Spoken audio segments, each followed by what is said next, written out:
"We're surrounded!" "No kidding," I told him, "and guess what? We're cut off too." I thought to myself, normally this would be a death sentence, but with 3 different factions around us, they seem to be just as interested with fighting with each other as dealing with us, and this gives us a chance. I order everybody into a tight formation, and above all else, hold the walls. Do not let them in.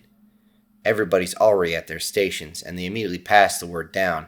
I have to give this order because even a cursory glance shows that it's too late to evac all the wounded we got. Thankfully, we were able to take all said wounded and get them into the bowels of the city where the bigger bots can't reach. Our medics have gotten good, very, very good at what they do, and they've got to work very quick, and they make sure everything is done right. As I look at one of the monitors that's down in the medic station, I can see a whole bunch of them getting their, I guess you could say, inoculations. It's not really an inoculation, but more of an infusion.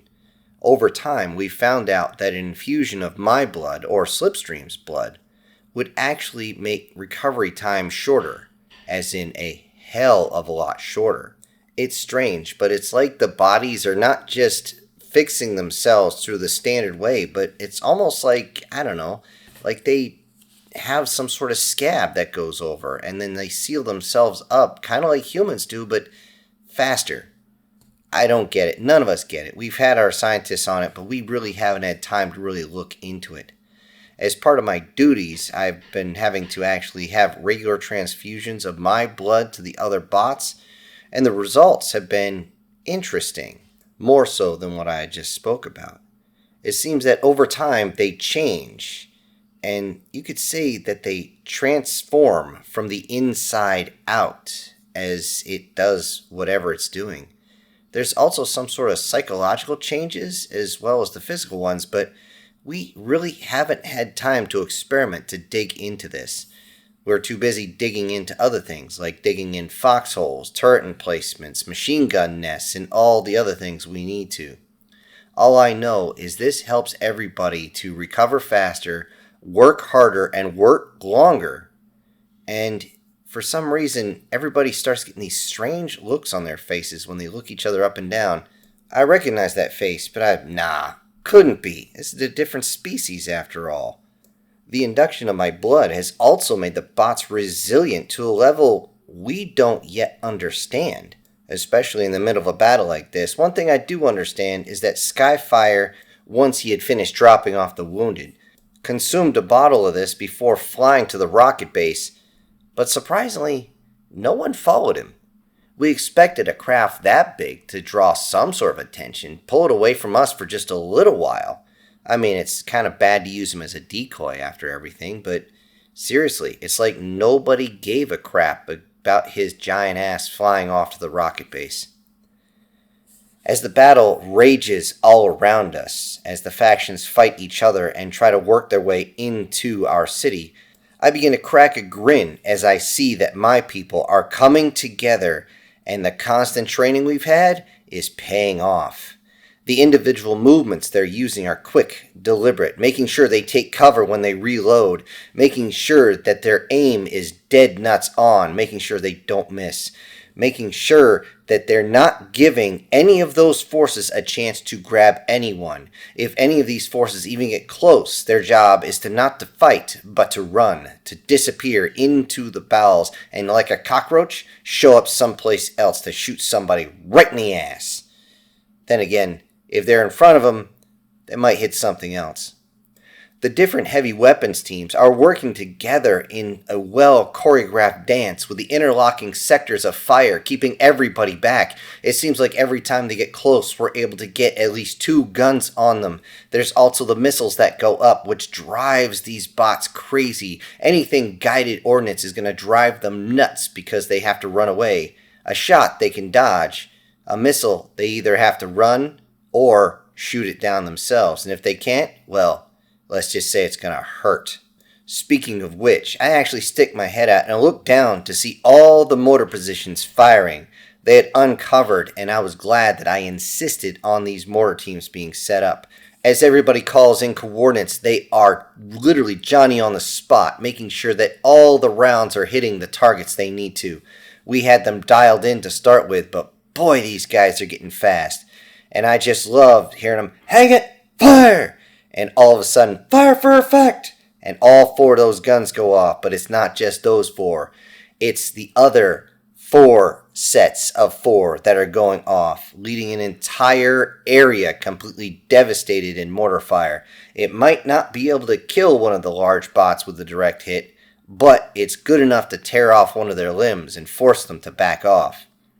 What is one thing they do worry about on the outside is the heavy artillery we do have firing already. Unfortunately, it's slow to load, but it's devastating when it strikes. Every time one of the groups tries to make its way in, we fire the artillery over top of the buildings, landing it right in front of them or right inside their formation, scattering their forces all over, and sometimes scattering their limbs all over. This makes them realize maybe it's not a good idea to charge in. Those that are on the motorcycles think that they can simply use their speed and the fact that you can tear them half apart and they're still alive. We just leveled off the guns like way back in the day with the old 88s. And let's just say the first ones there weren't there after the first rounds were fired. This made all the rest of them run like hell as they saw both rider and motorcycle completely obliterated. There wasn't anything left. As I see these stupid road warriors fall down, I get bumped in the back, turn around thinking somebody's trying to get my attention, but no, it's just the damage control teams, and holy shit, are they good at what they do. They're quick to get into position, quick to repair things, and the enemy must be going crazy at the fact that they might poke a small hole, but by the time they dial something in and they begin to fire back at it, the hole is gone, it's plugged up, they can't kill it. They can't get through, and sometimes these damage control teams do so well that the patchwork they do is better than the building themselves. Once again, holy shit, guys, you're doing good. I gotta make sure they get fed really good later. Yet above all else, the one thing that's keeping all those factions back are the turrets. And I mean just a lot of turrets. Turrets everywhere. Turrets on turrets. It doesn't matter. We have to have as many weapons pointed out as possible. This is enough to scare most of them back, especially when they see the turrets move towards them. However, as soon as they're dialed in, they definitely have to back away. I'm worried that they're going to be bringing in one of their super large, holy heavy bots like that giant green son of a bitch. If they do, that guy can actually crush one of these good turrets in one swing. However, it's still going to hurt him if we get a shot in. Which is why, just like everything else, there's redundancy, interlocking sectors of fire, and we are not going to let them in. However, as good as we are holding the line, there's going to be some issues.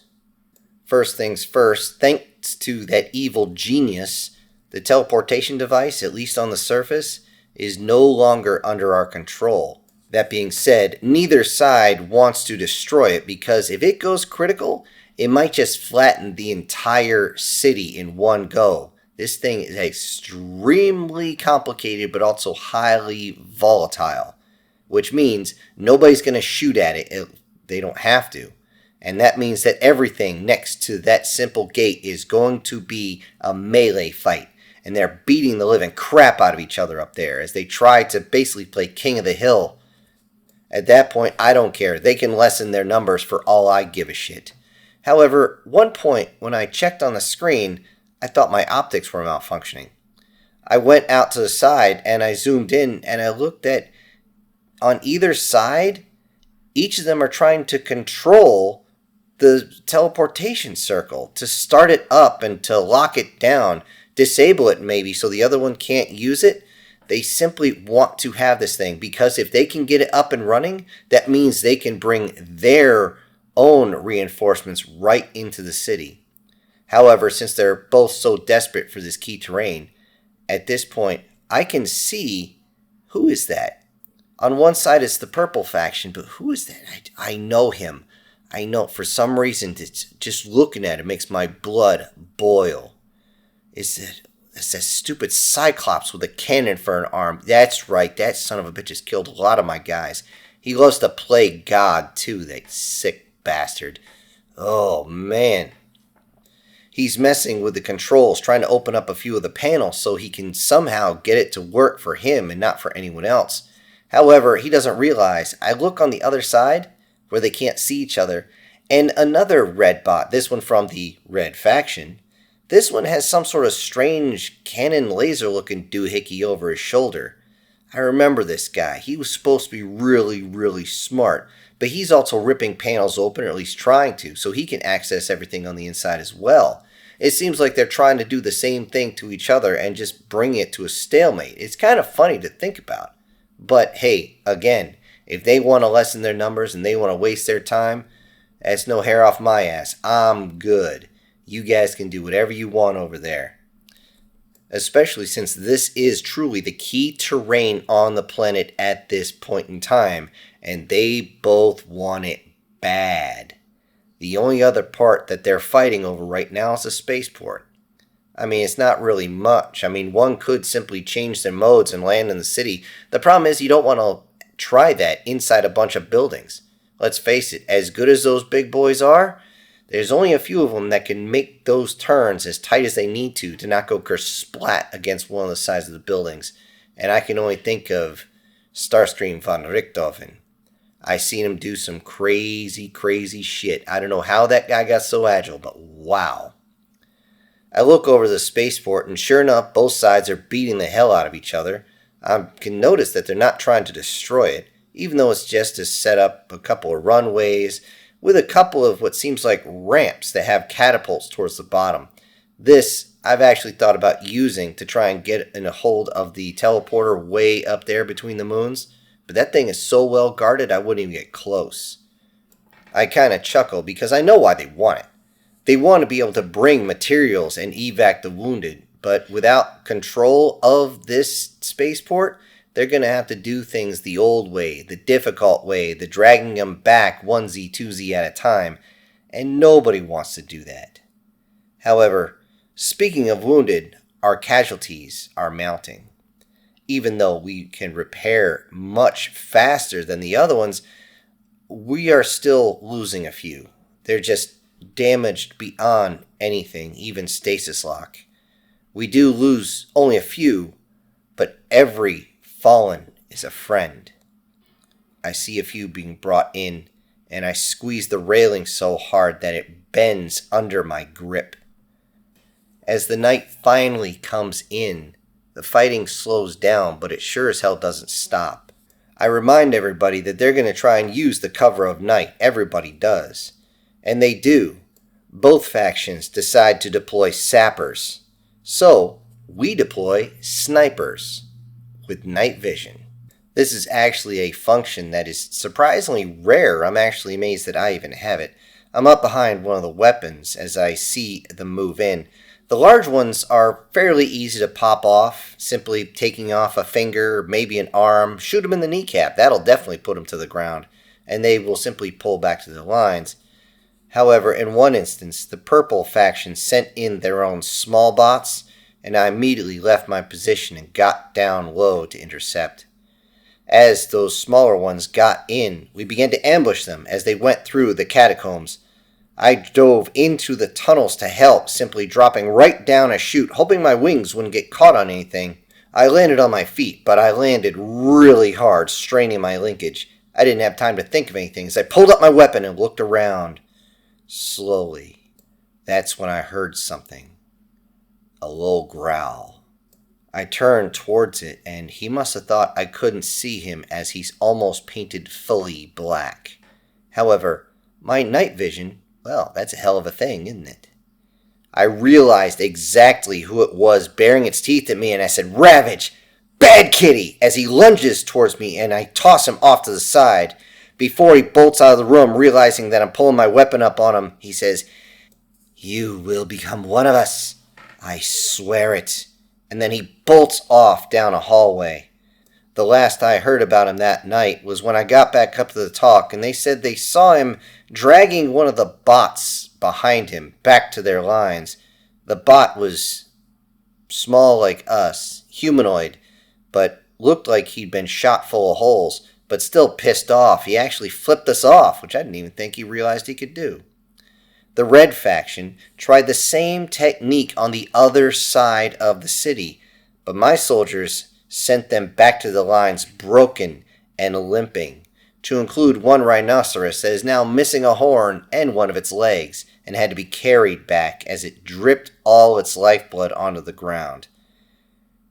At the beginning of the next day, we pulled off the emergency plan. From deep inside the structure with the teleportation circle on top, our soldiers actually activated the circle.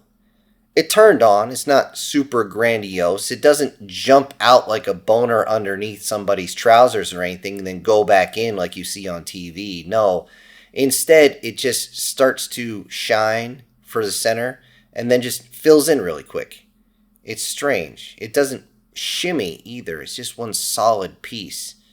However, this activation shocked every faction as they saw nobody at the controls. They didn't know what the hell was going on. In desperation, they all scrambled to take control of the control panel in front of it, and eventually, the purple one just pulled up his cannon and blasted the control panel. But that didn't stop it. What they hadn't realized is that we had moved all the controls to inside the building, deep enough where they couldn't get at it without actually destroying the building. And if they did, they would destroy the teleportation circle, which would make it go critical, and then, well, kablooey. And nobody's that stupid. Maybe that desperate, but not that stupid. Thankfully, they also didn't know that once the teleportation device was active, a message was being sent through directly to the other side in every possible spectrum, every frequency, everything, so that everybody would pick it up at the same time. There would be no hiding it. However, we did have to send it through a micro laser, but we knew what would happen once it hit the teleporter. It would simply burst out as a huge wave across the planet that was receiving it. And we all know what planet that was. The message that was being sent through, I had originally planned on having pre-recorded, but I decided to do it right there and right then because I wanted them to hear everything in the background. Showing my face, my new robotic mug, I said, "Hi, this is Staff Sergeant Sosnowskis, former 114th Infantry, ID number India Hotel 49982 Fife. Most of you know me as the surviving Sarge from our last encounter with the Cybertronian species. I was the one left behind. I was the one that they used as some sort of poster boy, but they made sure I couldn't talk. They didn't want you to know what had happened to me. They didn't want you to know what's happening on this planet right now, and I'm going to tell you everything. When I was here and when I was still fully human, we were taking Bugsaw Canyon, and that was fucked up from the floor up, and that's all that really was. It was a bad mission. And when everybody evac'd, they didn't grab everybody, and I was left behind. Of course, my own officers didn't want me to say this when I got brought back. They wanted me to say that I got knocked unconscious. No, I watched the transports leave. I was waving, and I could see those in the back trying to tell everybody to turn around and come get me, but they were catching way too much fire. They didn't want to. So, they left me here, and I had to find my own way back. I almost died here due to dehydration, due to lack of food. The elements, everything, was just a new environment I wasn't fully ready for. However, I did make some friends. I discovered bots that are human size that you all call mini-cons, but they are not cons, okay? They're not. So find a different name for them. I don't care what you call them, just don't call them that anymore. Right now, the actual cons, and of course they're the other side of the coin, both factions are trying to get in here. They want us because of what happened, what was trying to be kept quiet. When they helped me get back, I aided them in their mission. I owed them more because they found me food, they found me water, and they made sure I stayed alive. I also fought a couple missions, and I found out that those that are our size are not treated as individuals. No, we are looked at as a power booster. But to do so, to be linked up with another one of the larger bots, we need to be basically brainwashed and waxed. They will wipe us out like one of those weird sci-fi factions where you no longer have your own personality anymore. You will simply become their slave, and everybody who's listening knows how bad that is. We don't do that anymore. It wouldn't matter if these small bots came directly from Primus, were just created that moment. They are forced into servitude. They helped me to survive. They sent me a message via a shuttle. When that shuttle crashed, I was thankfully the first one to get to it, and I got the Matrix out of it. Unfortunately, those who were on the shuttle did not survive. The Matrix itself, once I found the coordinates of this city where they were rallying, I put the Matrix in my regen chamber, and I filled it with as much of their lifeblood as I can. And guess what? Doing that, because it still had its spark of life, they should have already hatched from the pod, and they would be another one like me. But they would be free, and they would be born on Earth. This is my evidence, my proof of what's happening. Not only that, but you can see this building shake. You can hear the fighting outside. Because as soon as I got here, I ended up on the wrong side of the planet, and I had to fight my way across. Thankfully, again, I met some old friends from the war. One of which is standing here. But you notice something. She's the same height as me. I can't change into the size of an F-15. No, I'm a lot smaller. I would change to maybe be about the size of an ultralight. Because I'm as big as a human, and so is she now. We have been transformed because we ended up dealing with Primus himself in the center of this planet. And now all of those that are like this have been changed. We've also freed them from their confines. We've got them out from hiding inside those cities like rats. But at a cost. Right now, our guys are out there. They're fighting. And they're dying for their own freedom. Our initial plan was to take this teleporter and take everybody to Earth to hide there away from these psycho sons of bitches out here. However, you all know about the best laid plans of mice and men. And of course, in this case, Murphy and Karma had a kid, and they shoved it right up my fourth point of contact. Jesus, that one was close. Yes, I don't know if we're going to be here by the time you receive this message. However, this is a call out to all the human forces.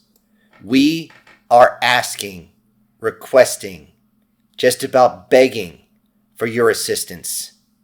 Now, I know a few will immediately say, we don't leave our people behind, and you're right. I came back here because I refuse to leave my people behind. That is our code, and you know it. So we hope that you will arrive to give us assistance. We will hold out for as long as possible, even as the casualties mount. And if we die here, we die free, not as servants.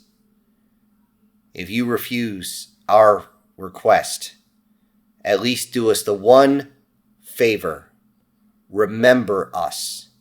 Remember us holding the line in the name of freedom. But for the sake of all the sentients here, I hope, I pray that you will respond to our request. Until then, this is Sierra 6, out. As I ended the message, I turned towards Slipstream as I put the radio down. She asked me, "Did they get the message? Do you think they'll respond?" I said, "I sure hope so, or else we're all going to look like burnt-out toaster ovens." Hello, everybody. This is Syntax. Thank you for joining me today on Chapter 12 of this ongoing series. Now, if you think you figured out a few of the references I've been saying during this chapter, feel free to put it in the comment section. We'll see who gets the first one. And also, before I go, I need to send out some big old thank yous to a few of my supporters, and those will be Prozac and Pancakes, SS Demon, Brian Kemp, Erica Gem, Guardian Sage, MTF Guard, and Julius Boone. Thank you all so much for supporting the channel. Everybody else, I'll see you on the next one. This is Syntax, ejecting.